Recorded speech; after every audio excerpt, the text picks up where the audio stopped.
Dans le cadre de cette semaine de pharmacovigilance, nous vous proposons de vous expliquer comment effectuer une notification de pharmacovigilance optimale afin d'en permettre une analyse complète et pertinente.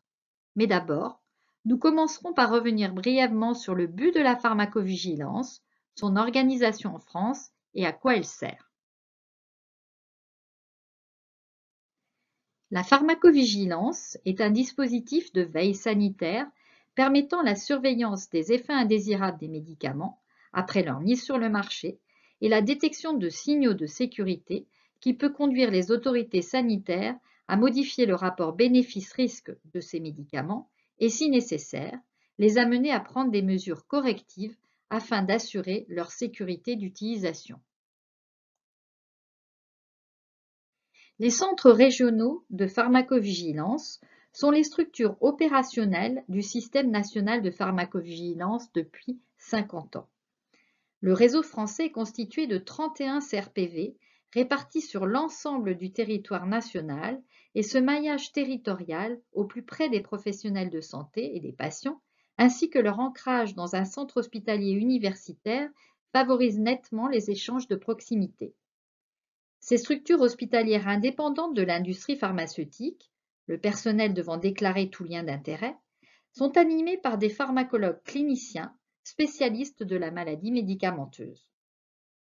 Les CRPV ont 4 principales missions.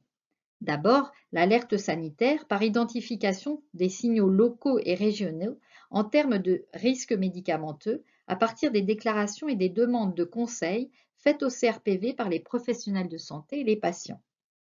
Les CRPV aident également au diagnostic et à la gestion d'une pathologie médicamenteuse. Ils sont aussi des experts en matière de pharmacovigilance auprès de l'ANSM, de l'ARS et des établissements de santé de leur territoire. Enfin, ils sont impliqués dans des missions de formation, d'information et de recherche sur le risque médicamenteux et sa prévention. La veille sanitaire est la première de nos missions. Par le recueil, la documentation, l'analyse et la transmission à l'ANSM des déclarations d'effets indésirables médicamenteux et surtout l'identification parmi ces déclarations de cas dits marquants, considérés comme de potentiels signaux de sécurité, répondant à des critères spécifiques comme le fait qu'il s'agisse d'effets indésirables graves et ne figurant pas dans le RCP du médicament, donc inattendus, ou de clusters d'un même effet indésirable, qu'il soit grave ou non, et même s'il est attendu.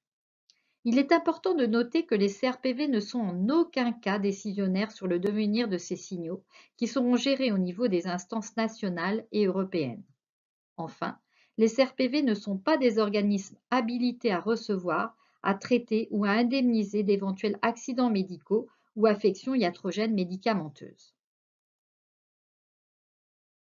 Quel que soit le type de notificateur, professionnel de santé ou patient, lorsqu'une notification est faite à un CRPV, on parle d'abord d'un événement indésirable notifié, c'est-à-dire qu'il s'agit d'une manifestation nocive et non recherchée survenue chez une personne traitée par un ou des médicaments, sans préjuger d'un lien avec ce ou ces médicaments.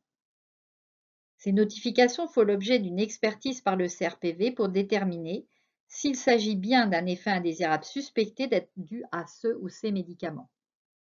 Parmi ces effets, certains peuvent être considérés comme graves selon qu'ils entraînent le décès, mettent en jeu la vie ou conduisent à ou prolongent une hospitalisation, mais aussi lorsqu'ils sont considérés comme tels par un professionnel de santé. Pour que l'analyse d'un cas soit effectuée par un CRPV, il suffit de 4 éléments minimum. Un patient identifiable, notamment son sexe, âge, initial, un ou des médicaments, un ou des effets indésirables, un déclarant identifiable. Cependant, pour que cette notification soit utilisable en cas de signal ou d'expertise, il faut des éléments supplémentaires qui permettront une analyse clinique et pharmacologique pertinente, comme les antécédents du patient, ses facteurs de risque, tous les médicaments consommés et l'effet indésirable détaillé. Les CRPV ne sont pas des organismes administratifs de simple enregistrement de cas. Le travail de documentation et de synthèse réalisé par les médecins et pharmaciens des CRPV, qui est le cœur de notre métier, permet un haut niveau de qualité des observations, ce qui est assez spécifique à la France et différent de certains pays ou industriels qui enregistrent de façon réglementaire ces cas, mais sans aucune analyse clinique. Pour les aider dans leurs analyses, l'ensemble des CRPV utilise un outil d'aide à la structuration de l'investigation des déclarations de pharmacovigilance, la méthode française d'imputabilité, basée sur une analyse clinique, chronologique, pharmacologique et d'une recherche bibliographique conduisant à un score d'imputabilité. Son intérêt est sans équivalent dans le travail des pharmacovigilants, dans la gestion individuelle des cas et permet de discriminer le rôle de chaque médicament dans une symptomatologie clinique présentée par un patient. Cette analyse peut quelquefois conduire à modifier le diagnostic ou le médicament mis en cause par le déclarant. Ce travail peu connu est fondamental tant pour la sécurité du patient concerné, car la reprise du médicament en cause, s'il a été mal identifié, peut avoir de lourdes conséquences pour le patient, mais aussi en ce qui concerne la qualité des cas transmis à la NSM et leur exploitation ultérieure. Le score d'imputabilité n'est pas un score de diagnostic d'effet indésirable et ne permet pas de classer de façon binaire un événement comme étant un effet ou non, comme pour les échecs de douleur par exemple. Enfin, si une note d'imputabilité élevée permet de dire que la pathologie est très probablement ou certainement en lien avec le médicament et qu'il s'agit bien d'un effet indésirable, le contraire n'est pas vrai. Si la note d'imputabilité est basse, cela ne permet pas d'exclure le lien avec le médicament et d'en faire un événement. Pour être plus clair, je vais prendre l'exemple du critère chronologique de l'imputabilité. En cas de note d'imputabilité chronologique très élevée, C3, en raison d'une chronologie de survenue très suggestive, par exemple une allergie aiguë dans les minutes qui suivent une injection par exemple d'un produit de contraste iodé, le lien avec le médicament peut être retenu de façon presque certaine. Les cas ayant une note d'imputabilité chronologique très élevée correspondent donc à des cas qui effectivement sont retenus comme des effets indésirables. En revanche, un cas ayant une imputabilité chronologique faible ne permet pas d'exclure le lien avec le médicament et de dire que c'est un événement. Par exemple, pour un cas de myocardite survenu la semaine suivant une injection de vaccin Covid, donc probablement en lien avec le médicament, pour lequel l'évolution est encore en cours, le patient n'est pas guéri, la note chronologique sera faible, C1, car la pathologie n'est pas résolue. Or, la même note chronologique C1 sera attribuée à un cas de myocardite survenu 1 an après l'injection de ce même vaccin, car le délai est peu suggestif, car trop long. Alors que dans cet exemple, le rôle du vaccin peut probablement être exclu. Ainsi, plus que le score d'imputabilité, c'est la démarche d'imputabilité qui est importante. L'imputabilité est la touche finale d'un travail essentiel qui est la documentation du cas. Ainsi, signaler c'est bien, mais bien signaler c'est mieux. Quel que soit le mode de déclaration choisi, par courrier, fax, portail des signalements, il est indispensable de fournir un maximum d'informations lorsque vous réalisez une déclaration, comme expliqué précédemment.